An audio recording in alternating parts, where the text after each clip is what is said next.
Ça n'a aucun sens pour eux de prendre un risque avec le dollar, qui est assez volatile. On commence à regarder la dette. On regarde les banques centrales, qui se débarrassent tout simplement de leur dollar. Elles perçoivent un risque, et malheureusement, dans la finance, la perception devient la réalité. C'est comme ça.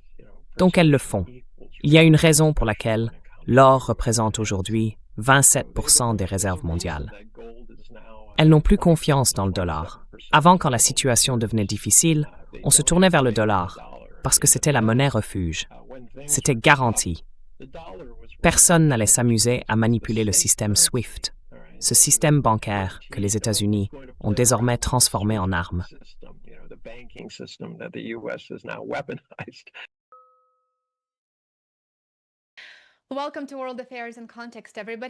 Bienvenue à World Affairs in Context, tout le monde. Je suis Lena Petrova. Aujourd'hui, j'ai le plaisir d'accueillir Einar Tangen.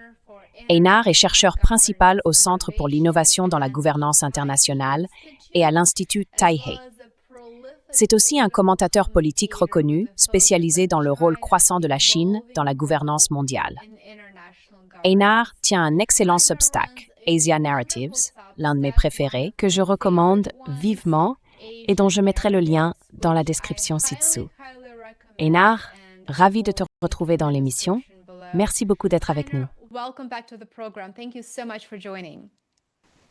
Lena, c'est toujours un plaisir. C'est toujours un plaisir de vous recevoir. L'autre jour, je suis tombée sur votre article sur Substack intitulé « L'internationalisation stratégique du yuan par la Chine » et je me suis dit qu'il fallait absolument que je vous parle pour en savoir plus. Dans cet article, vous expliquez que la Chine ne cherche pas vraiment à renverser le système du dollar, mais plutôt à construire une alternative à celui-ci.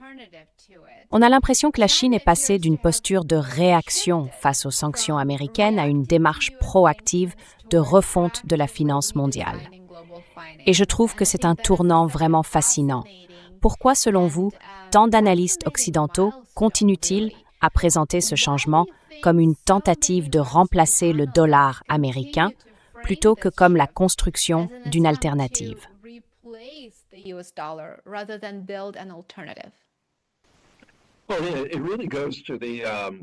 En fait, ça touche vraiment à la psychologie des gens, vous savez. Il y a beaucoup de personnes que je connais qui regardent le monde autour d'elles et qui se disent « Le monde est un endroit horrible et pour survivre, je dois être encore plus horrible que les autres. » Et ce genre de personnes part toujours du principe qu'il y a de la malveillance en face, que les autres vont leur faire ce qu'elles comptent leur faire, mais qu'elles vont simplement agir les premières.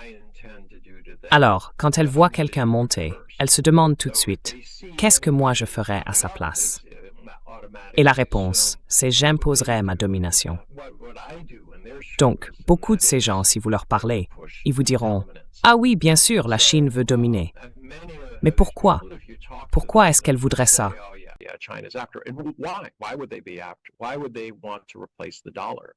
Pourquoi voudraient-ils remplacer le dollar? Et on va me dire, eh bien, ils veulent être les premiers. En réalité, le dollar n'a pas été la bénédiction que beaucoup imaginent. Il y a une raison pour laquelle nous avons 40 000 milliards de dettes. C'est l'attrait de l'argent facile. Et pourquoi les États-Unis se sont-ils vidés de leur substance? En partie parce que la classe des professionnels a pris le pouvoir sur les propriétaires, sans lien réel avec les communautés où se trouvaient leurs usines.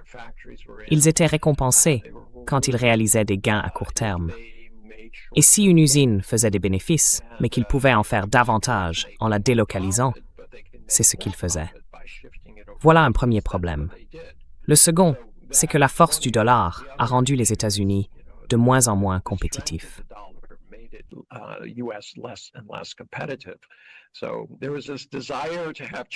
Il y avait donc cette volonté d'avoir de l'argent bon marché, et pour ça, on a sacrifié deux choses.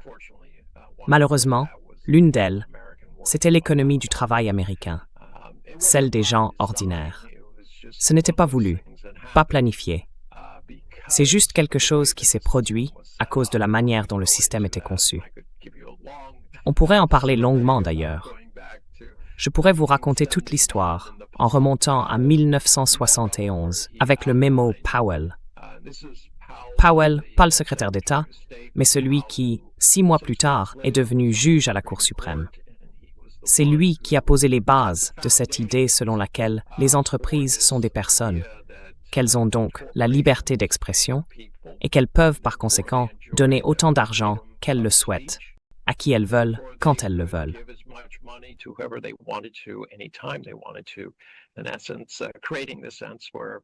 En gros, on crée cette impression que les élections peuvent s'acheter, que c'est un affrontement entre différents groupes d'intérêts, ceux qui ont l'argent. Ce que fait la Chine, en réalité, c'est qu'elle ne veut pas reproduire ce que les États-Unis ont connu, c'est-à-dire cette distorsion liée au fait que le dollar soit la seule monnaie de commerce. Ils ont étudié le phénomène et ils ont dit « non, ça, on n'en veut surtout pas ». Et c'est très clair dans leur dernière décision. Alors, qu'est-ce qu'ils font? Ils ont mis en place un système qui permet de ne plus avoir à vendre ces obligations chinoises. Si vous faites du commerce en obligations, ils ont ce qu'on appelle une facilité de pension, ou repo facility.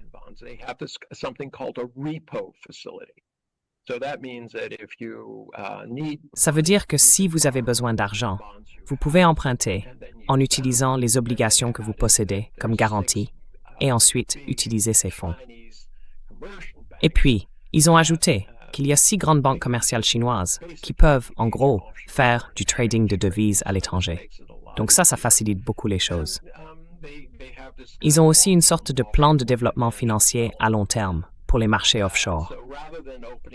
Donc, plutôt que d'ouvrir complètement le compte de capital, ce que Pékin a fait avec ces mesures, c'est de permettre que les échanges commerciaux en yuan puissent se faire plus librement. Et il faut se rappeler que la Chine a environ 140 relations commerciales principales avec des pays du monde entier. Quand on sait qu'il y a seulement 195 pays au total, ça donne une idée de l'ampleur. Mais ils ne veulent pas, vous voyez, que toutes les transactions se fassent en renminbi. Ils veulent le faire là où c'est logique, là où le risque est moindre. Et puis ils ont ce système appelé CHIPS. C'est un processus, un acronyme en fait.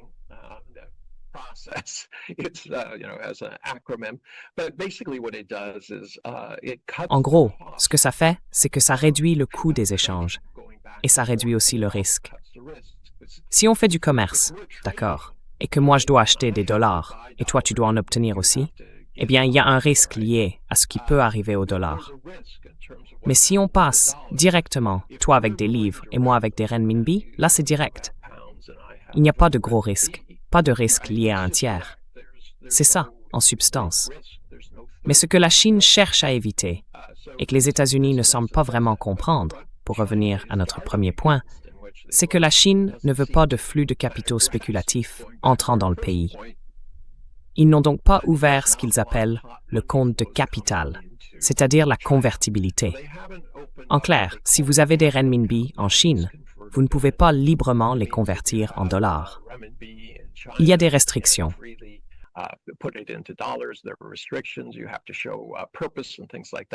Il faut montrer qu'il y a une intention, un objectif, ce genre de choses.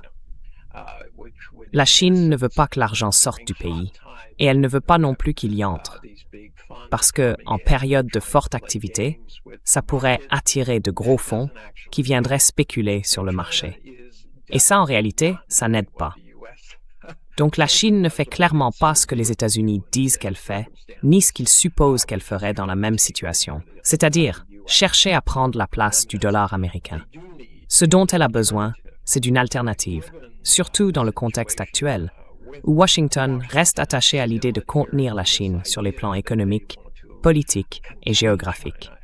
La Chine doit donc se doter d'un mécanisme de défense, et ce n'est pas pour remplacer le dollar, mais simplement pour proposer une autre option, notamment pour ses échanges commerciaux.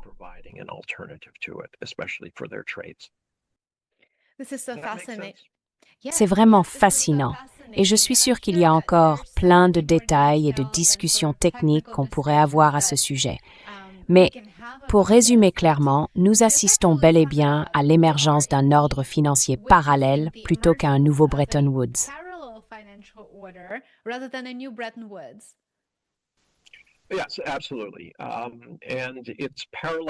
Oui, absolument. Et c'est quelque chose de parallèle, une alternative. Ce n'est pas une initiative contre le dollar, pas du tout. Mais cela dit, si on regarde ce que font les banques dans le monde, on voit bien qu'elles vendent. Le dollar américain reste la monnaie de réserve, la principale, autour de 22%. Mais l'or, lui, représente maintenant environ 27% des réserves en valeur. Et depuis 1975, la situation s'est complètement inversée. À l'époque, l'or comptait beaucoup moins et le dollar beaucoup plus. On sent donc une perte de confiance dans le dollar américain, en partie à cause de la dette qui ne cesse d'augmenter et face à laquelle, politiquement du moins, personne ne semble vouloir agir. Sur le plan économique, évidemment, elle continue simplement de croître.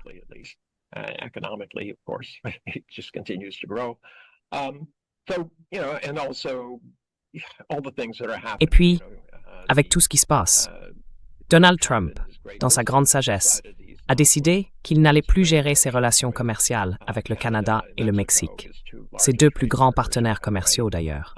Et vous savez, il y a tellement d'incertitudes. Si on ajoute les guerres, les tarifs douaniers et tout le reste, ce n'est vraiment pas une bonne chose pour les États-Unis, ni pour le dollar américain, ni pour les affaires en général. Comme on l'a déjà dit plusieurs fois, les entreprises ont besoin de prévisibilité. Moi, je n'investis pas d'argent si je ne sais pas ce qui va se passer. Quand on investit beaucoup, on veut réduire les risques. Et en ce moment, c'est vraiment difficile. Où produire? Où acheter? Les entreprises pharmaceutiques, par exemple, essayent d'acheter des brevets chinois sur des produits médicaux.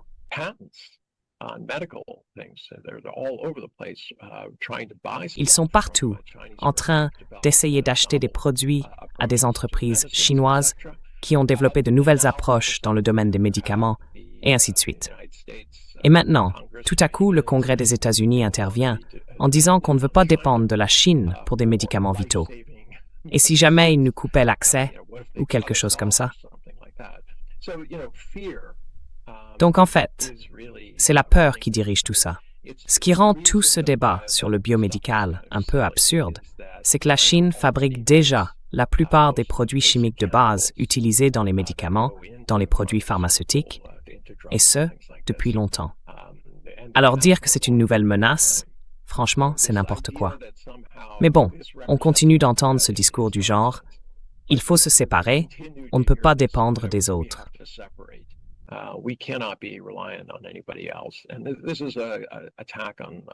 Et c'est une attaque contre le mondialisme. Le mondialisme a beaucoup profité au Sud global. Il n'a simplement pas autant profité aux pays développés. Et maintenant, ils se plaignent en disant qu'ils sont les victimes. On le voit en Europe, où certains répètent que la Chine doit être gentille avec eux, qu'elle doit soutenir leurs industries parce qu'ils ne sont plus compétitifs. Et pourquoi? Parce qu'ils ont refusé le gaz russe bon marché et qu'ils achètent à la place du gaz naturel liquéfié très cher. Donc oui, il y a beaucoup de peur et des décisions vraiment mauvaises, non seulement pour ces pays eux-mêmes, mais aussi pour le reste du monde. Parce que si on commence à abandonner la mondialisation, ceux qui vont en souffrir le plus, ce sont les pays du Sud global.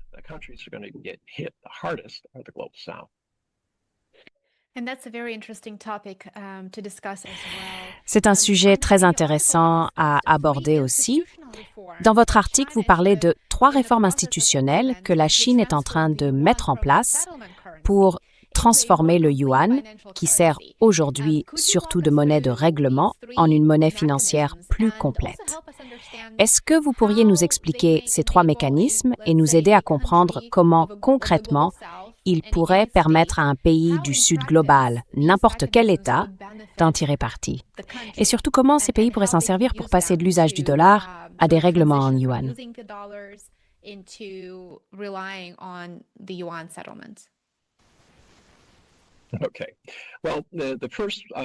D'accord. Alors, la première chose, c'est ce qu'on appelle une facilité de pension FIMA. Bon, oublions le jargon. En gros, ça veut dire que les banques centrales étrangères peuvent obtenir de la liquidité en yuan ou en renminbi en mettant en garantie des obligations d'État chinoises ou d'autres actifs approuvés. Donc, pendant les périodes de tension sur les marchés ou quand elles doivent effectuer un règlement, elles n'ont plus besoin de liquider leur portefeuille. Ça renforce la confiance dans les actifs en yuan, parce que ça leur offre ce qu'on appelle un filet de sécurité permanent en matière de liquidité. En clair, tout ça revient à dire que les banques centrales n'ont plus à acheter et vendre des obligations en permanence, ce qui réduit leurs coûts. Et quand elles ont des problèmes de paiement, surtout à court terme, elles peuvent simplement emprunter de l'argent en utilisant les obligations chinoises qu'elles détiennent comme garantie. Et ça, c'est un mécanisme que le système américain utilise depuis toujours.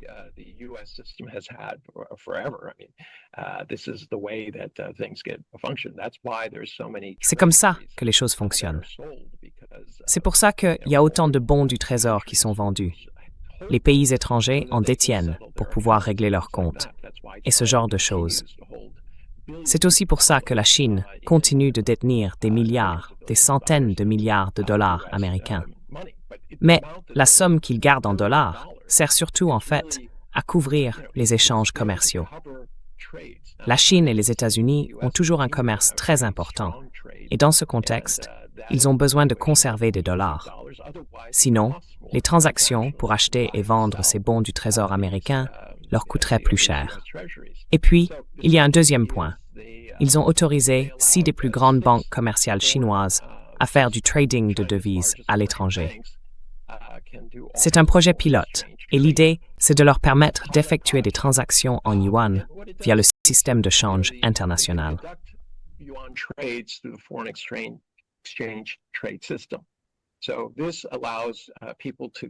Donc ça permet aux gens d'aller et venir, d'acheter et de vendre beaucoup plus facilement qu'avant. C'est un projet pilote. S'il fonctionne très bien, ils continueront à l'élargir. Mais ça permet aussi à des endroits comme les Émirats arabes unis, qui ont là-bas un centre de règlement en yuan, de devenir un point central. Ils peuvent créer des produits qui le soutiennent. Et pour les États-Unis, c'est quelque chose de très très établi. Mais là, c'est une nouveauté de leur part. Le troisième point, c'est le plan de développement financier offshore à long terme de Shanghai. Plutôt que d'ouvrir complètement le compte de capital, Pékin a choisi une stratégie progressive, avec des étapes prévues pour 2027, 2030 et 2035. L'objectif, c'est de développer des marchés offshore du yuan solide, tout en gardant un contrôle régulier sur les flux de capitaux intérieurs. Je vous lis simplement ce que j'ai écrit. Qu'est-ce que ça veut dire?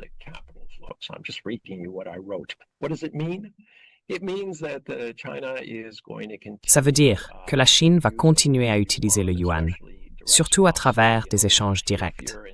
Donc, si vous êtes au Sri Lanka et que vous voulez être payé en roupies, vous pouvez le faire directement via le yuan. Et ça va beaucoup aider les petites et moyennes entreprises. Parce qu'aujourd'hui, avec les outils numériques, on peut facilement trouver des clients sur Internet. Par exemple, vous vendez du miel, un très bon miel. Au lieu de le vendre en vrac, mélangé avec tout le reste et rendu banal, votre miel, lui, est vraiment spécial. Sur Internet, vous pouvez trouver des groupes de gens qui adorent le miel. Vous pouvez leur proposer le vôtre, et maintenant, la logistique existe pour que vous puissiez leur envoyer votre miel et le vendre directement.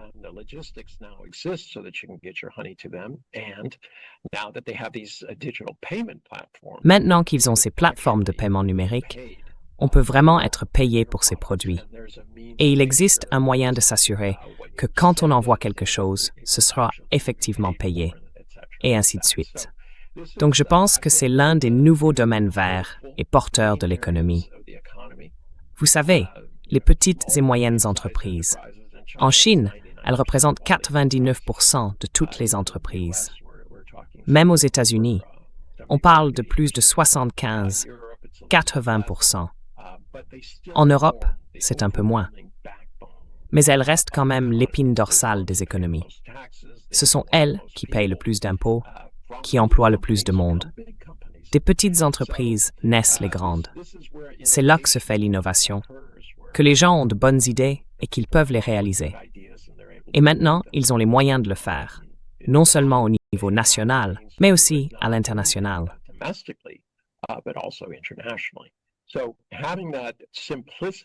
Donc, le fait d'avoir cette simplicité, de savoir que je n'ai pas besoin d'acheter des dollars ou quoi que ce soit du genre, je peux simplement dire, voilà, j'ai besoin de telle somme, tu me paies cette somme et je t'envoie la marchandise. Et de l'autre côté, ils savent exactement combien ils paient, sans risque entre les deux. L'argent, la valeur peuvent monter ou descendre. Mais au final, tu reçois bien la somme que tu voulais et l'autre partie paie exactement ce qu'elle pensait devoir payer. Ça rend tout beaucoup plus simple et surtout beaucoup moins cher. Et je pense que c'est ça qui va faire que ce système va s'imposer. Parce qu'au fond, les gens votent avec leurs pieds. Ils n'ont plus à payer de frais supplémentaires, ni à engager un avocat pour rédiger un contrat compliqué, ni à faire appel à un consultant pour leur expliquer quels seront les frais ou les conditions d'expédition de production Wrigley's Price.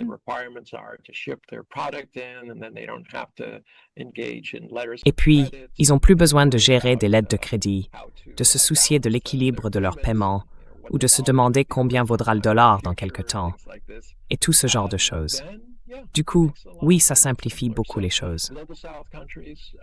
Les pays du Sud global, eux, n'ont pas de grandes entreprises ou de grosses banques. Ils peuvent vraiment, vous voyez, exceller dans les petites entreprises individuelles, les entreprises de taille moyenne.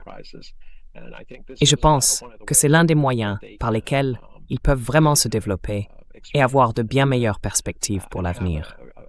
Il y aura de la concurrence, bien sûr, mais il y a aussi de l'espoir. Et je pense, enfin j'espère, que tout cela rapprochera un peu le monde. C'est plus difficile de considérer comme un ennemi celui qui vous achète votre miel et vous dit « Ah, ton miel est incroyable, t'es le meilleur. » Exactement. Exactement.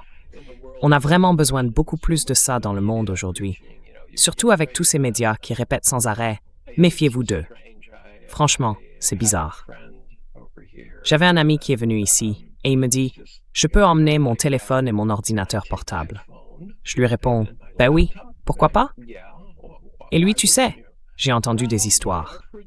Je dis « Ah bon? D'accord. » Et puis il arrive ici. Et là, il me dit « Mais en fait, c'est sûr, c'est agréable. Les gens sont sympas. C'est moderne. C'est vraiment bien. » Et je lui dis « Tu vois, ce n'est pas du tout comme on te l'a décrit. » Malheureusement, je pense qu'une grande partie des médias rendent un mauvais service au monde en entretenant cette idée qu'il faut avoir peur de tout et de tout le monde.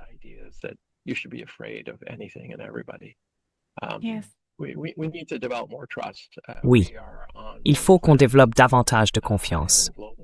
On vit tous sur la même planète. Le réchauffement climatique est bien réel et il y a énormément de choses dont on a besoin. Il existe aussi d'énormes inégalités dans le monde, que ce soit en matière de revenus ou d'opportunités.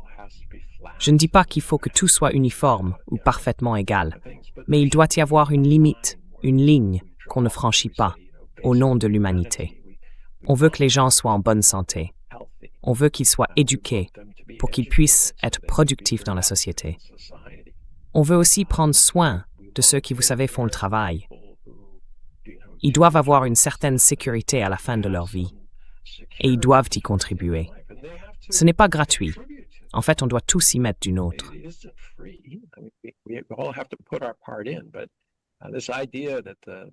Mais cette idée que le marché va tout résoudre, franchement, regardez les États-Unis. Chaque grande industrie est dominée, en gros, par 3 ou 4 grands acteurs. Et on a plutôt l'impression qu'ils vous font payer pour utiliser ce qui est nécessaire ou ce qu'ils proposent, plutôt que de vraiment se battre pour gagner vos affaires.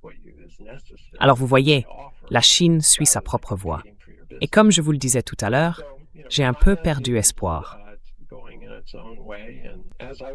La politique est tellement divisée que je ne les vois plus se rassembler. Les États-Unis, eux, sont convaincus qu'ils doivent être une puissance hégémonique, qu'ils doivent dominer le monde. Et si jamais ils ne peuvent pas vous dominer, alors peut-être qu'ils estiment devoir vous détruire, ou au moins changer votre gouvernement.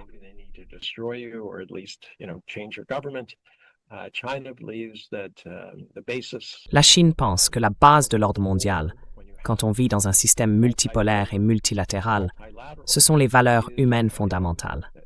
Les gens veulent de la sécurité. Ils veulent un chemin vers le développement. Ils veulent que leur pays soit respecté, ainsi que leur culture et leur langue, ce genre de choses. Et bien sûr, il y aura toujours des frictions. Il faut donc trouver un moyen de les régler sans en venir à sortir les chars. Ce serait bien mieux si tout se terminait autour d'une table de négociation. Alors pourquoi ne pas commencer par là, au lieu de gaspiller la vie de tant de jeunes, de détruire des biens et de provoquer toutes les tragédies qui vont avec? J'ai récemment participé au 420e anniversaire de ce qu'on appelle les procès de Tokyo. C'étaient les procès pour crimes de guerre contre les Japonais. 25 personnes ont été condamnées. Beaucoup d'autres auraient dû l'être aussi.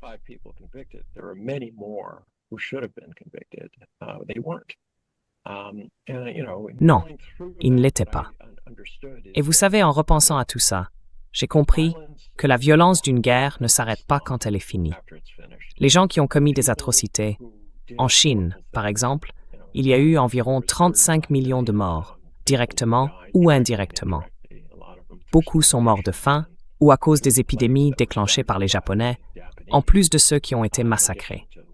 Les personnes qui ont fait ça avaient été, en quelque sorte, endurcies, conditionnées à croire que ce qu'elles faisaient était normal. Et elles l'ont fait. Des commerçants, des instituteurs, des gens ordinaires lançaient des bébés en l'air pour les empaler avec leurs baïonnettes. Ils attrapaient des hommes dans la rue, les attachaient ensemble et s'en servaient pour s'exercer au maniement de la baïonnette.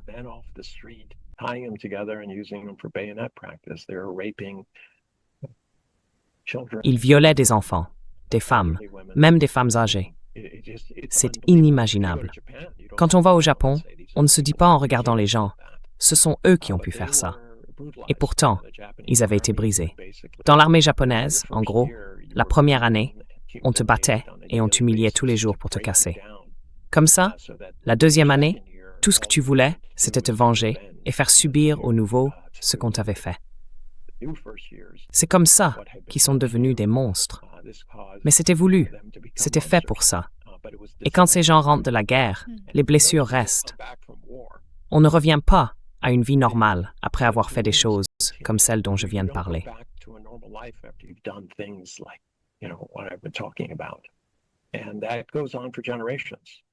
Et ça dure pendant des générations. Vous voyez comment peuvent-ils avoir une relation normale avec leur famille? Comment peuvent-ils regarder d'autres enfants dans la rue et tout ce qui va avec? Eux-mêmes souffrent aussi. Et puis il y a cette idée que quand on a commis des choses terribles, on finit par se dire « peut-être qu'ils vont venir me chercher. Peut-être qu'ils vont faire à moi et à ceux que j'aime, ce que j'ai fait à eux et à ceux qu'ils aimaient. » Et du côté des victimes, c'est souvent pareil. Elles pensent que la seule façon de se venger ou de retrouver un peu de pouvoir, c'est de riposter, de faire exactement ce qu'on leur a fait. On peut le voir en Israël.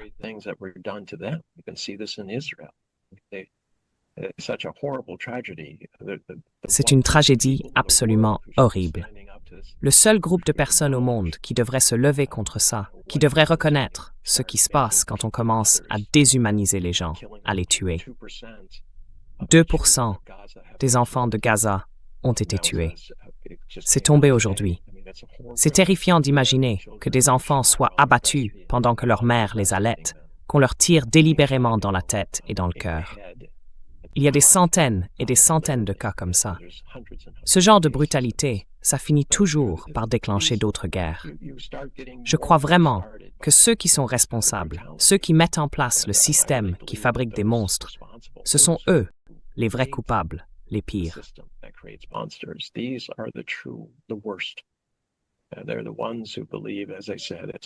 Ce sont ceux qui pensent, comme je l'ai dit, que le monde est horrible et que peu importe ce qu'ils font, du moment qu'ils obtiennent ce qu'ils veulent et qu'ils survivent. Donc, on s'éloigne un peu du sujet de l'argent. Mais ce que je veux dire, c'est que votre vision du monde est vraiment, vraiment importante. À Washington, les États-Unis ont une vision à somme nulle. Je ne pense pas que ce soit le cas du peuple américain. En Chine, ils ont plutôt cette idée qu'on peut agrandir le gâteau, si vous voulez. Et ça a très bien fonctionné pour la Chine. On a donc deux visions très différentes qui s'opposent. Les deux pensent avoir raison, mais elles avancent dans des directions contraires. Et ce qu'on voit aujourd'hui, c'est la manière dont ça se traduit sur le plan économique et dans la façon dont chacun essaye de séduire le reste du monde à travers les systèmes qu'il propose.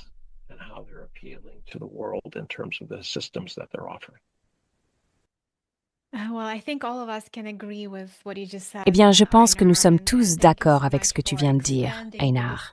Et merci beaucoup d'avoir élargi la discussion, parce que beaucoup de gens pensent que la géopolitique et la finance ou l'économie sont des domaines séparés. Mais en réalité, je crois qu'ils sont profondément liés, et tu viens justement de mettre en lumière ces interconnexions que nous devrions tous commencer à remarquer. Et bien sûr, il existe une théorie en relations internationales selon laquelle plus les nations développent des liens économiques, moins elles ont de chances d'entrer en guerre les unes contre les autres. Donc je pense que la Chine, évidemment, met beaucoup l'accent sur le développement de relations économiques et la coopération avec d'autres États, quelle que soit leur idéologie ou leur structure politique.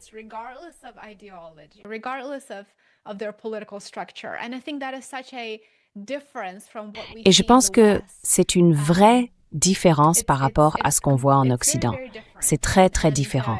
Et c'est intéressant de voir la nouvelle dynamique que la Chine soutient et de comprendre comment cela profite en réalité au Sud global. Ça profite à la Chine en tant qu'État, ça profite à son peuple et c'est un développement vraiment fascinant. Alors, pour revenir un peu à la question des conflits, votre article suggérait que la géopolitique et la finance deviennent indissociables. Et on le voit bien si on regarde la guerre en Iran. Est-ce que le récent conflit iranien a accéléré la demande mondiale pour des alternatives au système de paiement basé sur le dollar? Et est-ce que cela a aussi accéléré la demande pour le yuan? Qu'est-ce que la Chine observe à ce sujet? Eh bien oui, il y a eu des conséquences directes. D'abord, la Chine va plus jamais déclarer qu'il fait commercer en renminbi.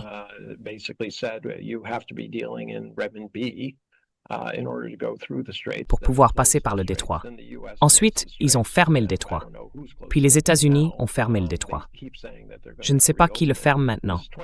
On entend sans arrêt qu'ils vont le rouvrir. C'est 20% du pétrole mondial. Si on revient à la première crise pétrolière, en 1973, ça concernait entre 9 et 11% du pétrole mondial, ou même un peu moins. Selon les sources, on parle de 7 à 11%. Et ça a fait quadrupler le prix du pétrole.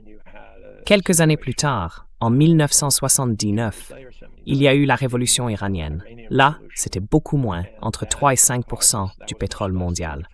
Mais ça a quand même fait doubler les prix du pétrole. Et ensuite, on a vu la même chose avec l'Ukraine et la Russie. Le pétrole a doublé.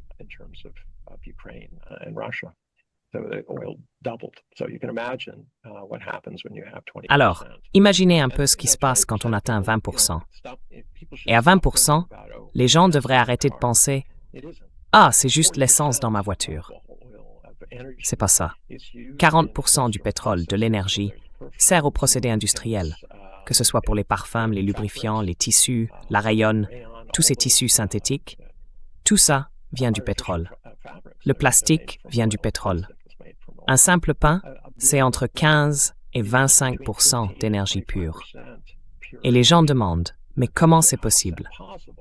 Eh bien, il faut de l'engrais. Cet engrais est fabriqué à partir de gaz. On en extrait ce qu'il faut et c'est utilisé comme engrais. Ensuite, il faut faire tourner les machines pour les semis, puis il faut des pompes pour l'irrigation. Après, il faut récolter. Puis tout ça part en camion, c'est transporté quelque part et c'est transformé.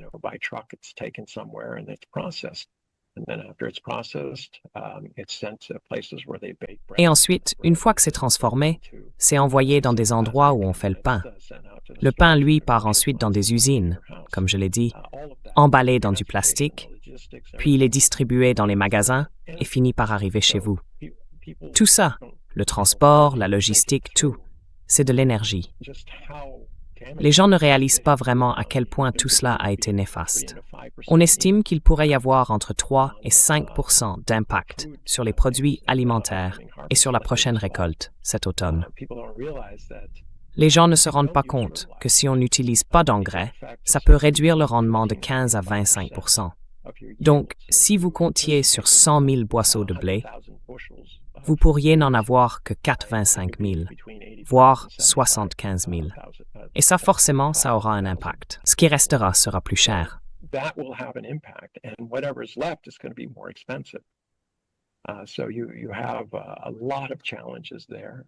Donc, il y a beaucoup de défis à relever. Quand les gens ne mangent pas, ils se mettent en colère et ils en veulent au gouvernement. On commence alors à voir des changements de régime et parfois ça peut mener à la violence, à des troubles civils. On voit beaucoup de ça un peu partout dans le monde. Les gens sont mécontents, ils ont peur, et on leur apprend à accuser les autres, à détester les autres, en leur disant que c'est leur faute. Alors qu'en réalité, ce sont souvent les gouvernements qui créent ces problèmes, en déclenchant des guerres et ainsi de suite. Pour revenir à ta question initiale sur la Chine et les autres pays, le yuan, c'est une réalité.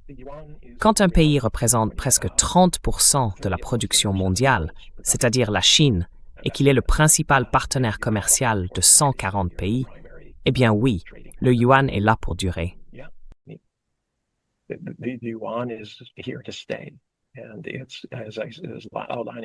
Comme je l'expliquais tout à l'heure, leur objectif, c'est de rendre tout ça plus simple, moins cher, plus efficace pour les entreprises. Et ça va continuer. Le Sud global en est le grand bénéficiaire.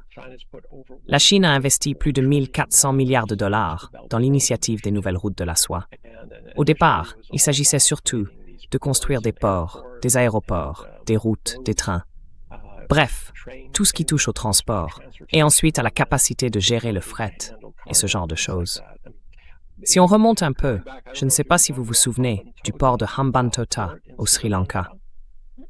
Il y a quelques années, je crois que c'était en 2016 ou 2017, un professeur indien, Chulani, a lancé l'idée de ce qu'il appelait la diplomatie du piège de la dette. Il disait que la Chine pratiquait ce type de stratégie. C'est lui qui a inventé l'expression. J'ai fait plusieurs émissions avec lui. Et il disait que Hambantota en était l'exemple parfait.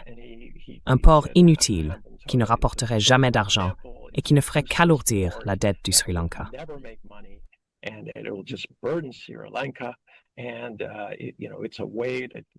Et c'est une façon, en quelque sorte, pour la Chine de prendre le contrôle du Sri Lanka.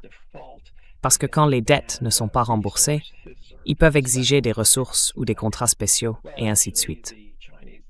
En fait, les Chinois ont bien repris un port, mais parce que les habitants le voulaient, puisqu'ils n'arrivaient pas à le faire fonctionner.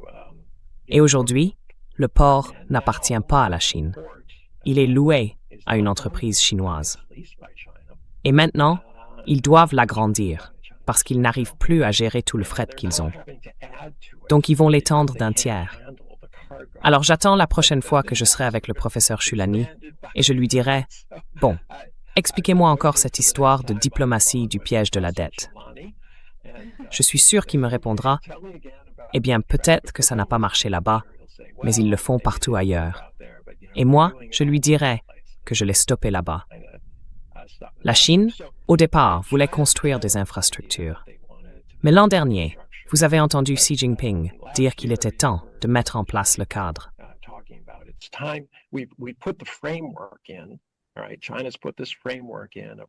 Très bien. La Chine a mis en place ce cadre, avec des ports, des routes et tout ce genre d'infrastructures. Maintenant, elle veut le remplir, lui donner de la couleur. Les gens demandent, qu'est-ce que ça veut dire, le colorer? Eh bien, la Chine ne cherche pas à ce que tous les pays achètent chez elle, malgré toute la rhétorique qu'on entend ici. Ce qu'elle dit, c'est il faut créer des zones de développement industriel. Parce que, du point de vue chinois, si des pays commencent à gagner de l'argent et à produire, surtout dans des secteurs qui demandent plus de main-d'œuvre que ce que la Chine peut offrir de façon compétitive, ça crée des emplois. Les emplois génèrent des revenus. Les revenus donnent du pouvoir d'achat et les gens veulent acheter des choses. Donc, la Chine voit ça comme un gâteau qui grandit. Elle veut plus de développement économique dans ces pays. Autour de ces ports, de ces aéroports, de ces routes et de toutes ces infrastructures, elle commence à remplir les espaces avec ces zones industrielles, même si pour l'instant, la situation paraît assez morose.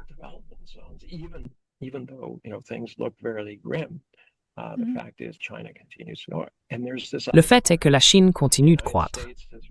Et puis, il y a cet autre aspect. Les États-Unis poussent cette idée de se séparer, de réduire les risques, de se découpler, tous ces mots différents. Mais qu'est-ce que ça veut dire au fond? C'est une partie de la politique d'endiguement. Sauf que cette politique ne fonctionne pas très bien quand on continue à importer autant.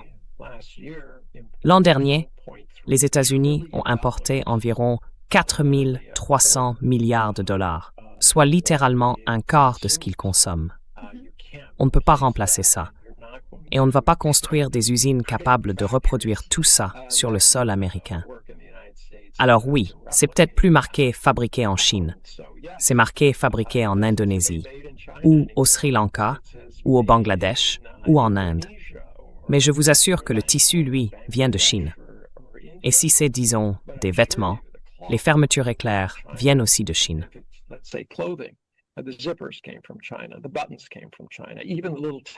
Les boutons viennent de Chine. Même la petite étiquette à l'arrière, vous savez, celle qui dit je ne sais quoi, elle aussi vient de Chine. D'accord, c'est peut-être assemblé ailleurs, mais la Chine continue de produire. Et les gens disent, c'est pas juste, comment ils font ça? Ils doivent tricher quelque part. Non, en réalité, la Chine n'avait pas beaucoup d'argent au départ. Les industries se sont concentrées sur des secteurs où les économies d'échelle comptaient vraiment. C'était des industries déjà matures, que ce soit le textile, le papier toilette ou autre chose. Et ils se sont dit, dans les pays développés, les investisseurs veulent un rendement de 8%. Nous, on est prêts à se contenter de 5%. Foxconn, par exemple, tourne à un peu plus de 2%, voire moins d'après ce que j'ai entendu. Quand le contrat est assez gros, par exemple, ils ont un contrat en coût majoré avec Apple.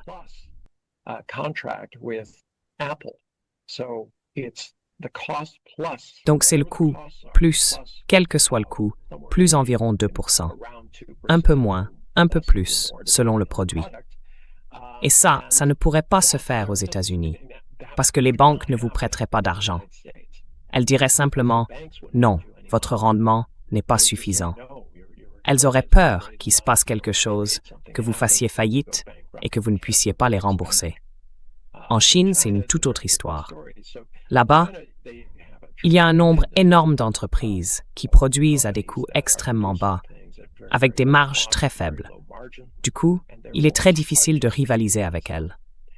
Pensez qu'on pourrait reproduire ce modèle aux États-Unis, avec des salaires plus élevés, des terrains plus chers, des coûts de construction plus hauts, des coûts de conformité plus lourds, et ainsi de suite.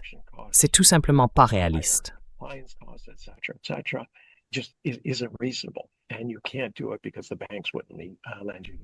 Et vous ne pouvez pas le faire, parce que les banques ne vous prêteraient pas l'argent.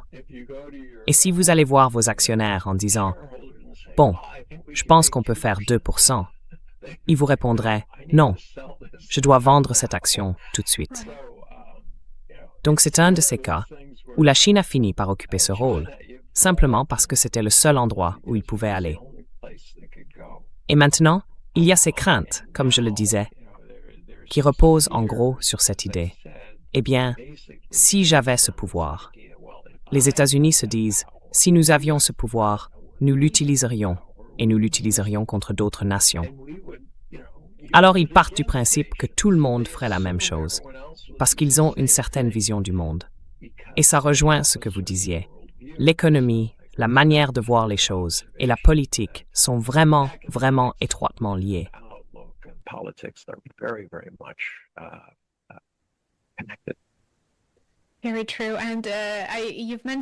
C'est tout à fait vrai. Vous avez parlé de la diplomatie du piège de la dette. En fait, quand j'ai suivi un cours de sécurité, pendant mon master en relations internationales, j'ai rédigé tout un mémoire sur l'engagement de la Chine en Afrique et sur la façon dont cela profite aux États africains qui ont été exploités pendant des siècles. Le rôle de la Chine a d'une certaine manière transformé des pays comme l'Éthiopie, par exemple, qui est maintenant membre des BRICS. Et même dans le Sahel, au Mali et au Burkina Faso, on voit qu'ils s'éloignent peu à peu de leur dépendance traditionnelle vis-à-vis du financement occidental, des partenaires occidentaux en matière de sécurité et d'économie, pour se tourner vers la Chine et la Russie. Ces deux pays leur offrent des avantages différents et ils abordent leur partenariat avec les États africains d'une manière qui leur est propre.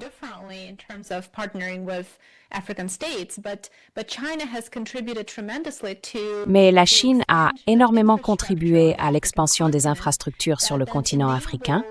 Cela permet à ces États de développer le commerce, d'attirer de nouveaux investissements et donc de se développer. Je pense qu'il y a vraiment beaucoup d'aspects positifs qui découlent de l'approche chinoise, centrée sur le développement des échanges commerciaux, des liens économiques et des investissements avec ces pays. Cette approche leur permet de devenir des plateformes logistiques, d'accueillir des sites de production, de créer de l'emploi, et ainsi de suite. C'est à mon avis un sujet vraiment passionnant. Vous avez aussi mentionné le Golfe. Oui, allez-y.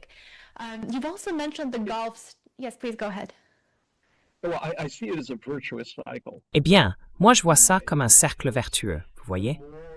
Parce que plus ils ont de revenus, plus ils ont d'emplois. Et plus ils ont d'emplois, plus leurs revenus augmentent. Du coup, ils peuvent acheter davantage de choses que la Chine peut produire, et leur niveau de vie s'élève. C'est un peu comme une marée montante, tout le monde en profite. Mais bon, vous voulez passer au Moyen-Orient maintenant? Allez-y.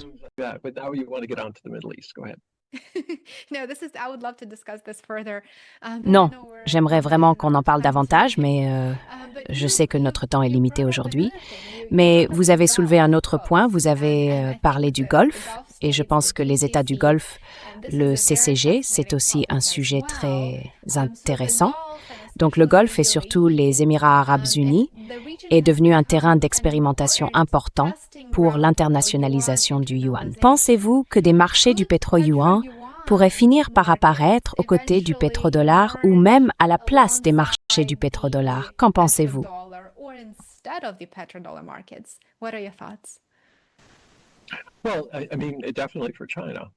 Eh bien, je veux dire, clairement, pour la Chine. Ça n'a aucun sens pour eux de prendre un risque avec le dollar, qui est assez instable. Vous voyez, on commence à regarder la dette, on regarde les banques centrales, qui se débarrassent tout simplement de leur dollar, et ils voient du risque. Malheureusement, dans la finance, la perception devient la réalité. C'est comme ça. Donc ils agissent en conséquence. Il y a une raison pour laquelle l'or représente maintenant 27% des réserves mondiales. Ils n'ont plus confiance dans le dollar. Avant, quand la situation devenait difficile, on se tournait vers le dollar, parce que c'était la monnaie refuge. C'était numérique, garanti. Personne n'allait manipuler le système SWIFT. Vous savez, le système bancaire que les États-Unis ont maintenant transformé en arme. Personne n'allait toucher au dollar. Et les États-Unis allaient rester raisonnables avec leurs dettes et tout le reste. Eh bien, ce n'est plus le cas aujourd'hui.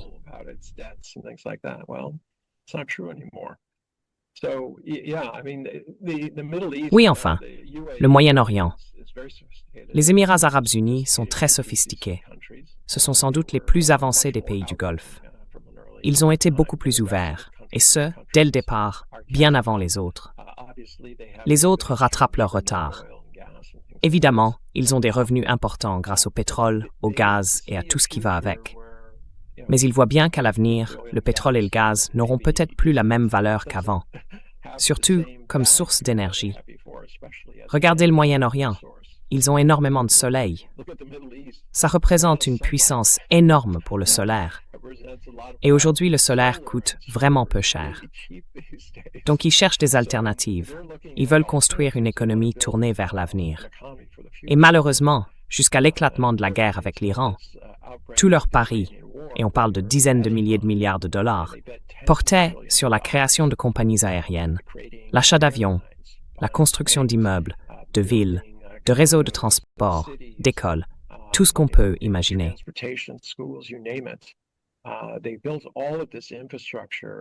Ils ont construit toute cette infrastructure parce qu'ils pensaient que le Moyen-Orient deviendrait un endroit attractif pour vivre et travailler. Ils ont mis en place des politiques fiscales très avantageuses. Je connaissais pas mal de gens qui avaient déménagé à Dubaï, à la fois pour le travail et aussi pour protéger leurs revenus. Et c'est exactement ce qu'ils voulaient. Mais ensuite, il y a eu cette guerre. Et là, ça va prendre, je ne dis pas que c'est impossible, mais ça va prendre plusieurs années pour qu'ils retrouvent le niveau qu'ils avaient avant, si jamais la situation là-bas le permet. Je ne sais pas. Tu as déjà entendu parler d'un livre qui s'appelle « Le problème à trois corps ». C'est un roman de science-fiction écrit par une autrice chinoise et il a été adapté en film, un film qui a eu énormément de succès. Malheureusement, non, je n'ai pas eu cette occasion. Bon, disons que c'est de la science-fiction. Pas besoin d'entrer dans les détails. Mais ça fait référence à un problème de physique.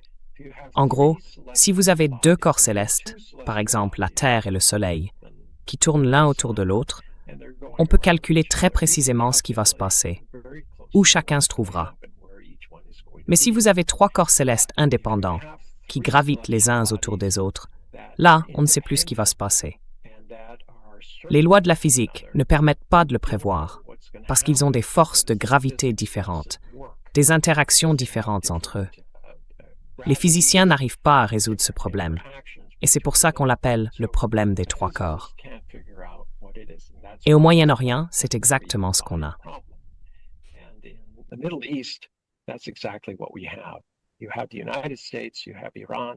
Vous avez les États-Unis, vous avez l'Iran et vous avez Israël. Chacun suit une trajectoire différente avec son propre poids et il est presque impossible de dire où tout cela va mener. Israël, c'est très agressif. Ils ont attaqué 6 pays au cours de l'année écoulée. Ils possèdent l'arme nucléaire. Ils font un peu semblant de ne pas en avoir, mais c'est sans doute le secret le moins bien gardé au monde. Et puis il y a l'Iran, qui soutient les mouvements dans le détroit. Ils savent que ça a été un facteur majeur pour amener les États-Unis à la table des négociations. Et enfin, il y a Donald Trump, qui maintenant regrette tout, notamment l'intervention en Iran. Parce que vous savez, ça a été une aventure militaire ratée, et ça va leur coûter très cher politiquement lors des élections de mi-mandat qui arrivent en novembre.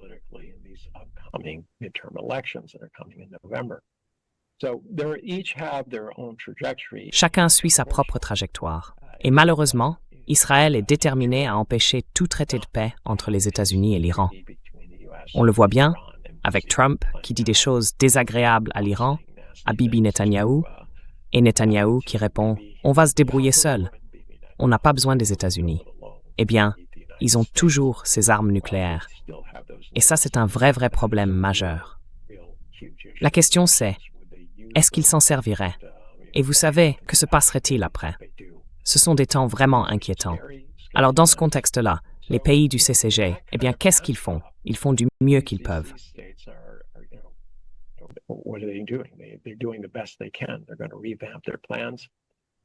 Ils vont revoir leurs plans, surtout les Émirats arabes unis.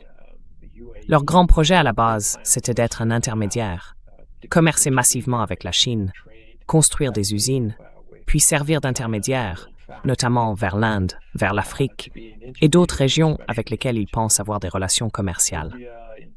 C'est ça leur plan, et ils essayent toujours de le mettre en œuvre. Une partie de cette stratégie, c'est de pouvoir proposer des produits financiers utiles aux entreprises qui veulent emprunter de l'argent. Peut-être qu'elles ne vont pas s'adresser à une banque africaine, mais plutôt à une banque aux Émirats. Et si elles ont besoin de certains types de produits financiers, comme des garanties de risque, par exemple, ce serait aussi quelque chose qu'ils pourraient offrir.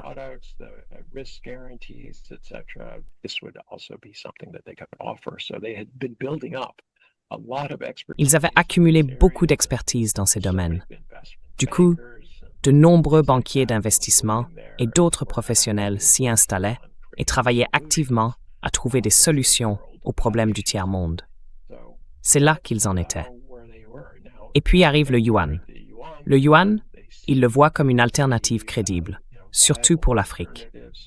La Chine fait énormément d'affaires en Afrique. Elle entretient des relations commerciales avec la grande majorité des pays africains. L'initiative des nouvelles routes de la soie a très bien fonctionné. Il y a beaucoup de prêts là-bas. Et ils se sont dit, très bien, voilà une opportunité. On peut offrir les services nécessaires. Ce sont des services tertiaires qui rapportent beaucoup d'argent et grâce à ça, ils peuvent dynamiser leur économie sur place.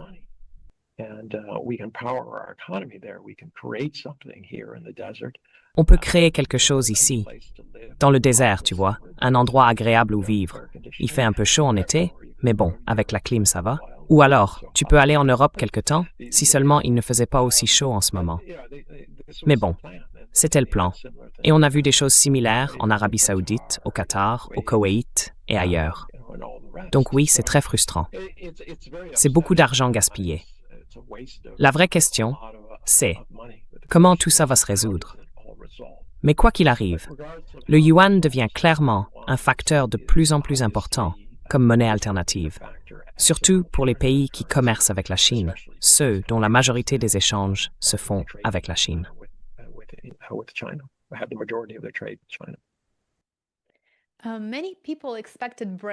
Beaucoup de gens s'attendaient à ce que les BRICS créent une monnaie commune, mais à la place, la Chine semble vouloir surtout étendre l'usage du yuan, ce qui évidemment est l'approche la plus pragmatique. Alors, est-ce que Pékin a en quelque sorte choisi une autre stratégie? Et comment cette stratégie s'articule-t-elle avec les ambitions financières des BRICS?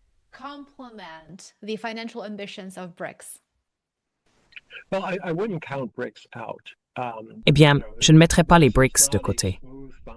Vous savez, les BRICS ne sont pas une organisation qui fonctionne de manière fluide. Au cas où vous ne l'auriez pas remarqué, l'Inde joue souvent un rôle d'équilibre là-dedans. Elle a longtemps été très proche des États-Unis. Elle a toujours été très réticente à contester quoi que ce soit qui touche aux États-Unis, et donc à l'hégémonie du dollar. Mais les choses changent. L'Inde a le sentiment de subir une sorte de revers froid de la part des États-Unis. Il y a cette perception que Washington est intervenu dans les élections générales de Modi, ce qu'il a pris très personnellement, parce qu'il pense que ça lui a coûté sa majorité absolue. Il a donc dû s'allier avec un autre parti.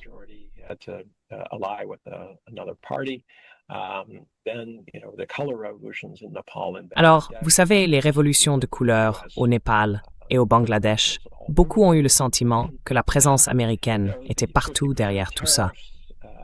Et puis, vous savez, les droits de douane de 50%, plusieurs remarques désobligeantes de Trump envers Modi sur un plan personnel.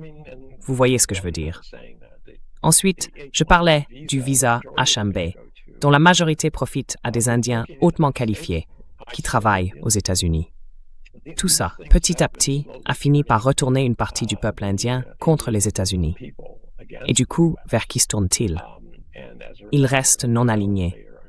Ils ne vont pas, entre guillemets, rejoindre la Chine, mais ils participent à des organisations comme les BRICS et l'Organisation de coopération de Shanghai, qui, en principe, visent à stabiliser les pays.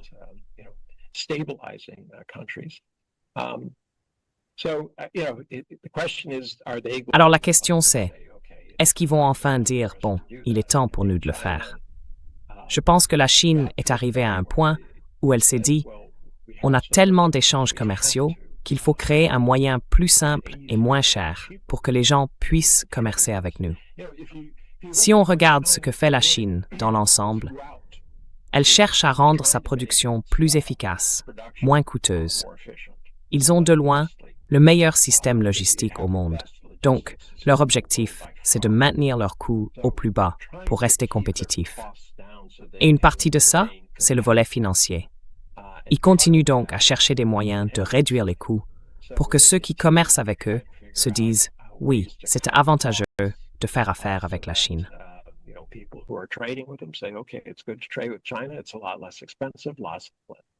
C'est beaucoup moins cher et franchement beaucoup moins compliqué que de commercer avec d'autres pays où il faut faire tout un tas de démarches supplémentaires qui coûtent plus cher, embaucher des avocats, des comptables, des spécialistes et tout ce genre de choses. Donc tout ça fait partie du tableau.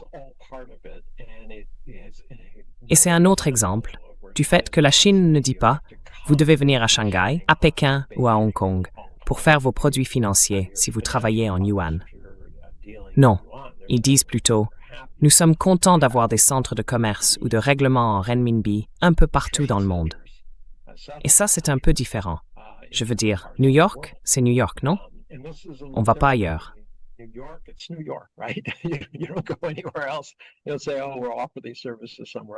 On ne dit pas « Ah, on va proposer ces services ailleurs ». Non, il faut le faire sur place. Donc, c'est un peu un système captif. Et c'est là qu'on voit la différence avec le modèle américain. Aux États-Unis, on fabrique sur le territoire. Et ensuite, en gros, il faut acheter chez eux. Par exemple, si on regarde les vaccins pendant la période du COVID-19, ils devaient être achetés aux États-Unis. Il n'y avait pas d'usine à l'extérieur du pays pour les produire, alors que la Chine, elle, en avait.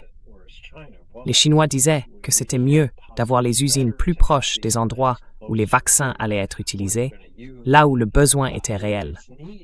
Et ils étaient prêts à partager leur technologie.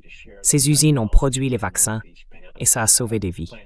Donc, comme je disais, encore une fois, c'est ce contraste de vision du monde, la manière dont on pense tirer avantage des choses. Parce que la Chine, elle, en tire un avantage. Je ne veux même pas dire que la Chine fait ça par gentillesse.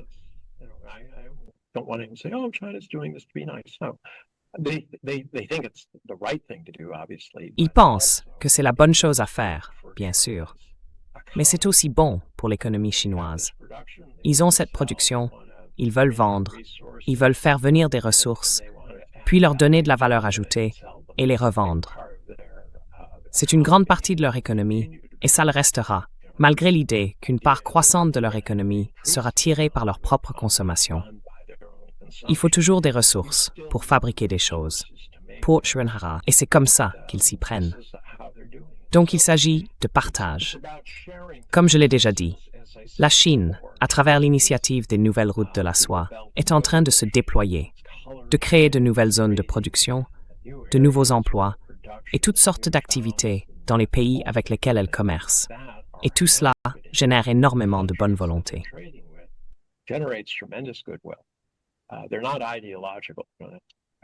Ils ne sont pas idéologiques.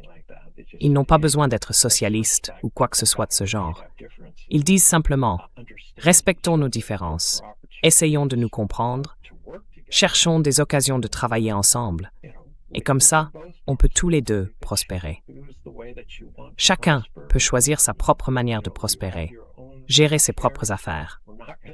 La Chine n'a pas d'intérêt à s'immiscer dans les affaires intérieures des autres pays, et elle ne veut pas non plus que d'autres s'immiscent dans les siennes. J'ai bon espoir que cette approche évite beaucoup de guerres, parce que, selon moi, beaucoup de conflits ont éclaté à cause de cette idée qu'il faut imposer nos valeurs aux autres. Et franchement, je n'ai jamais vu que ça fonctionne.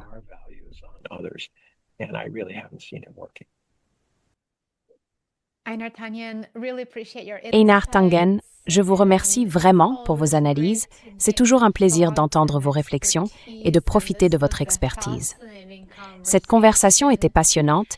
J'encourage nos spectateurs à suivre votre page sur Substack. Le lien sera dans la description ci-dessous, ainsi qu'à vous suivre sur X.